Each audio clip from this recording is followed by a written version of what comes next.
Ask anyone who's had the privilege of working with me and they'll agree, I am not a morning person.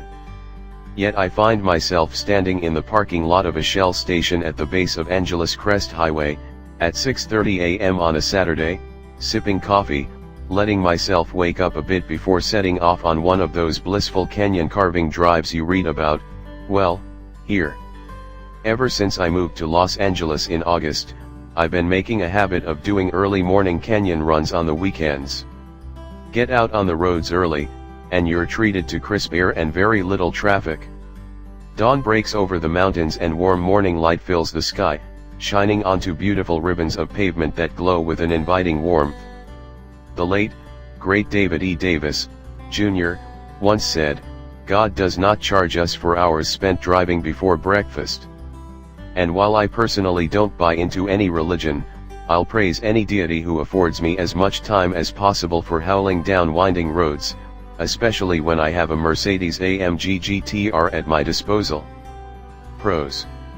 It's not just about the numbers. Though they're still very impressive. The R uses an upgraded version of the bi-turbo 4.0-liter V8 from the rest of the AMG GT range, with 577 horsepower and 516 pound-feet of torque. That's only 27 HP and 14 lb-ft more than the next most powerful AMG GTC, though the R is also 154 pounds lighter. Never mind, the fury of this car rings through your ears as the V8 wails with a muscular vibrato, a roar that is primal in tone and carnal in intent. It is the sort of car that, moments after firing up the engine, a tingle rushes down your spine and a soft, assertive voice whispers in your head, damn. Power with poise. The big story about this car is how precisely it puts that 577 HP and 516 lb-ft to the road, how the tires and suspension and steering and brakes all work together to deliver one of the most visceral sports car experiences I've ever known. You can feel everything this car is doing, through the steering wheel, through the seat of your pants. It's always flat. Always poised. Consider this, the AMG GTR is way less powerful than both the Chevy Camaro ZL11LE and Porsche 911 Turbo S, but it still ran around Virginia International Raceway quicker than both at car and driver's lightning lap test this year. So much attitude. The way this Mercedes snorts and slides and growls, it's more like a big mean muscle car than a tactile supercar. All bulgy and carbon fibery and menacing, this really just looks like an AMG GT on steroids. What a monster. It's still a Mercedes. For as ferocious and track-focused as the AMG GTR is, it still embodies all of the luxurious traits you expect from a car with a three-pointed star on the hood. Every surface inside the car is impeccable in its design and its fit and finish. The carbon fiber bits are real.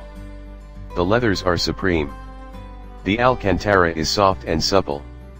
Right down to the autographed placard on the engine cover, you can tell that a lot of love and dedication went into making this car feel as special as it drives. Cons.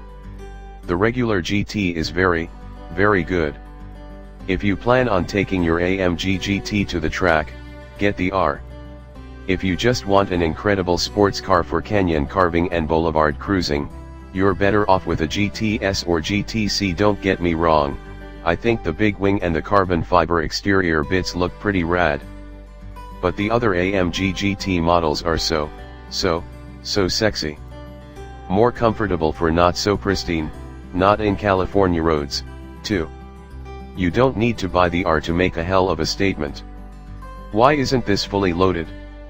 This car starts at $157,000, yet when I glance at the window sticker, I see this test car has an extra $30,000 in optional equipment. On the range-topping version of Mercedes' most impressive car, why aren't things like power folding mirrors, a dimming rear-view mirror, or the company's Distronic Plus adaptive cruise control standard? Even carbon ceramic brakes are an option on this hardcore AMG GT and a $8,950 option, at that.